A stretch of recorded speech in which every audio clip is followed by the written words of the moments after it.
નમસ્કાર, પંચમહાલ લાઈવમાં આપનું હાર્દિક સ્વાગત છે. જામુગડામાં ખેડૂત જાગૃતિ પોસ્ટ બજેટ વેબિનાર 115 ખેડૂતો જોડાયા.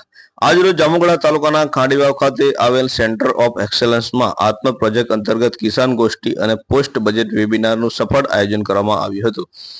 માનનીય પ્રધાનમંત્રીશ્રીની લાઈવ પ્રેરક ઉપસ્થિતિમાં યોજાયેલ આ વેબિનારમાં કેન્દ્રીય બજેટના ખેતીવાડી ક્ષેત્રને લગતી મહત્વપૂર્ણ ઘોષણાઓ તથા ભારત વિસ્તાર એઆઈ વિષયક માહિતી ખેડૂતો સુધી પહોંચાડવામાં આવી હતી.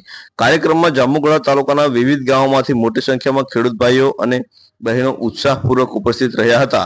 કુલ મળીને 115 ખેડૂતોનો કાર્યક્રમમાં જોડાયા હતા, જેમાં 20 બહેનો અને 95 ખેડૂતોનો સમાવેશ થાય છે. ખેડૂતોએ રસપૂર્વક વેબિનાર નિહાળી સરકાર દ્વારા ખેતીવાડી વિકાસ માટે હાથ ધરાયેલી યોજનાઓ, આધુનિક ટેકનોલોજી અને નવી પહેલ વિશે વિસ્તૃત માહિતી મેળવી હતી. વેબિનાર પૂર્ણ થયા બાદ આત્મ પ્રોજેક્ટના કર્મચારી પંચાલ સાહેબશ્રીએ ખેડૂત મિત્રોને માટે પ્રાકૃતિક કૃષિ વિષય પર માર્ગદર્શન આપ્યું હતું. તેમણે પ્રાકૃતિક ખેતી અપનાવવી તથા ફાયદા ઓછા ખર્ચે વધુ ઉત્પાદન મેળવવાના ઉપાયો તેમજ જમીનની ઉર્વરતા જાળવવા અંગે ઉપયોગી માહિતી આપી હતી. ઉપરાંત જામુગડા તાલુકામાં ચાલી રહેલી કૃષિ સંબંધિત વિવિધ કામગીરી અંગે પણ ચર્ચા કરવામાં આવી હતી. આ કાર્યક્રમમાં સેન્ટર ઓફ એક્સેલન્સના વડા કમલેશભાઈ સાહેબ તથા ત્યાં ફરજ બજાવતા કર્મચારી પણ હાજર રહ્યા હતા.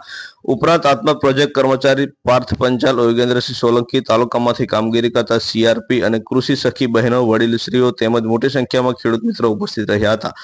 ખેડૂતોને આધુનિક ખેતી પદ્ધતિઓ, નવી ટેકનોલોજી અને પ્રાકૃતિક કૃષિ તરફ પ્રેરિત કરતો આ કાર્યક્રમ જામુગડા તાલુકામાં સફળ અને અસરકારક સાબિત થયો હતો.